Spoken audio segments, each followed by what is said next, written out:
നമസ്കാരം.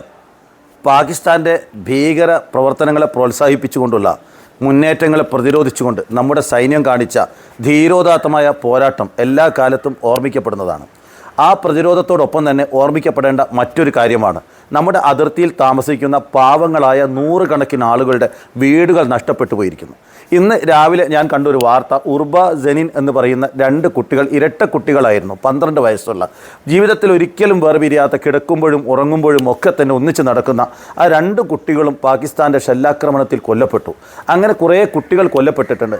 5ഓളം സൈനികർ കൊല്ലപ്പെട്ടു. ഈ സൈനികരുടെ കാര്യത്തിലും അതേപോലെ തന്നെ കൊല്ലപ്പെട്ട ആളുകളുടെ കാര്യത്തിലും നമ്മുടെ സർക്കാർ ഇനിയും ഒരു തീരുമാനമെടുത്തിട്ടില്ല. പ്രധാനമന്ത്രി വീണ്ടും രാജ്യത്തോട് സംപ്രേഷണങ്ങളും അതേപോലെ തന്നെ പ്രഖ്യാപനങ്ങളും നടത്തുന്നു. ഈ കൊല്ലപ്പെട്ടവരുടെ കുടുംബാംഗങ്ങളെ എങ്ങനെ സംരക്ഷിക്കും? അവരുടെ വീടുകൾ എങ്ങനെ സംരക്ഷിക്കും? അതേപോലെ തന്നെ ഈ ജീവൻ നഷ്ടപ്പെട്ട സൈനികർക്ക്, അവരുടെ കുടുംബങ്ങൾക്ക് അവരുടെ സേവനകാലം അത്രയും മുഴുവൻ ശമ്പളവും ആനുകൂല്യങ്ങളും കൊടുത്തുകൊണ്ടുള്ള സംരക്ഷണം അത് കൊടുക്കുമോ ഇല്ലയോ എന്നൊന്നും ഇന്ത്യയുടെ പ്രധാനമന്ത്രി ഇതേവരെ പറഞ്ഞിട്ടില്ല. അദ്ദേഹം ഇപ്പോഴും വലിയ പ്രസ്താവനകൾ നടത്തുകയാണ്. ഇപ്പോഴും വലിയ ഗീർവാണങ്ങൾ നടത്തിക്കൊണ്ട് എങ്ങനെയെങ്കിലും വോട്ട് തട്ടിയെടുക്കാൻ പറ്റുമോ എന്നാണ് നോക്കുന്നത്. ഇപ്പോൾ BJPയുടെ നേതൃത്വത്തിൽ തിരംഗ യാത്രകൾ നടത്തുമോ എന്നാണ് പറയുന്നത്. ഒക്കെ നടത്താൻ ആരും എതിരല്ല. പക്ഷേ ഈ പാവങ്ങളുടെ കാര്യത്തിൽ ഒരു തീരുമാനമാകണം.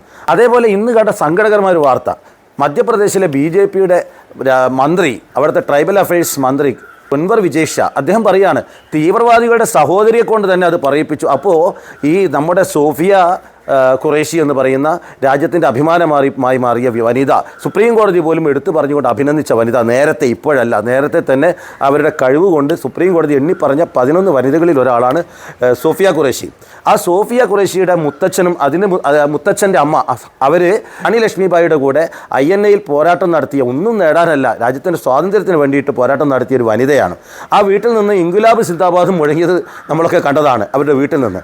അങ്ങനെ ധീരമായ പാരമ്പര്യമുള്ളൊരു കുടുംബത്തിലെ വനിതയുടെ ആങ്ങളമാർ തീവ്രവാദികളാണ്, ഭീകരവാദികളാണെന്ന് പറയാൻ മാത്രം BJPയുടെ ഒരു മന്ത്രിക്ക് സാധിച്ചു എന്ന് പറഞ്ഞാൽ നാണക്കേടാണ്. ഈ മാതിരി ഏർപ്പാടുകളൊക്കെ അവസാനിപ്പിക്കണം. മാന്യമായ രാഷ്ട്രീയം കളിക്കണം.